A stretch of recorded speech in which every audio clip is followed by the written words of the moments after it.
আরে ভাই কলেজের সার্টিফিকেট ভার্সিটির না যেটা দেখুন চাকরি বাকরি করুন টাকা পয়সা কেমন কেন আসতে ভাইয়া ঠান্ডার কথাবার্তা না সিগনালে বইতে হয় বলবি না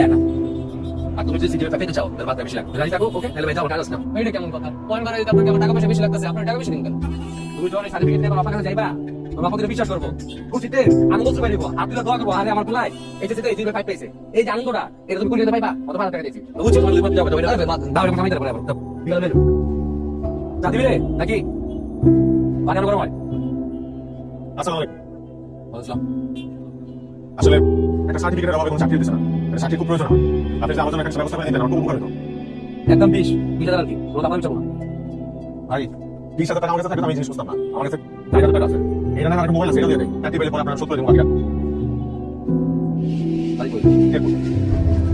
আই কত দিন বেশি দিন না এটা কি হলো যে কোনো চাকরি আপনি আমার দেখেন আমি খুব ভালো করতে পারি আমি কাজে চাই কেন পারবা নাইস কেন লাগা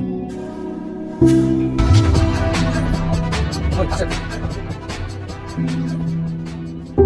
কোনো ব্যবস্থা না করা এটা আসলে আছে ওই আসছিলাম একটা ব্যবস্থা করে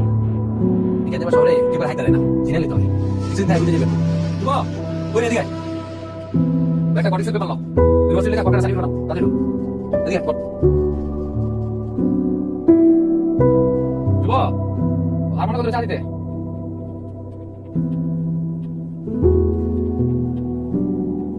এই যে যদি এরকম ঠিক আছে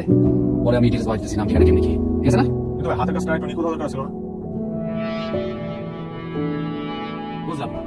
এত বছর ধরে এই ধান্দা আমি আছি আজ পর্যন্ত তোমার হাতের কাজ না কেউ কোনো কমপ্লেন করতে পারে নাই আপনি কইতে কি কইতেছেন কাল কি কইতেছেন বুঝতেছেন আপনি 2 নম্বরই জিনিস তো হাতের কাজটা নিখুঁত না হলে ধরা পড়ে যাওয়ার সম্ভাবনা আছে আর আপনার ডিজাইন ঠিক আছে কিন্তু অক্ষরের প্যাটার্ন আর ওই সাইজটা মানে ওই আরেকটু নিখুঁত দরকার ভালো কারো হাতে পড়লেন ধরা পড়ে যেতে পারি এটা বুঝেন আপনি বুঝি কত দিতে পারবেন সময় দিতে হবে সময় দিলে পারবো দিল সময় দিবান চেপম না ভাই কইছি না আমি দেখি করেন আপনি দেই না কিছু না দেই আপনি কিভাবে দেই এই জাদু শহরে টিকে থাকতে হলে টাকা লাগে আর টাকা কামাইতে লাগে চাকরি সার্টিফিকেট ছাড়া আবার কোনো চাকরি পেলে না যে করে হোক এই শহরে আমার টিকে থাকা লাগবেই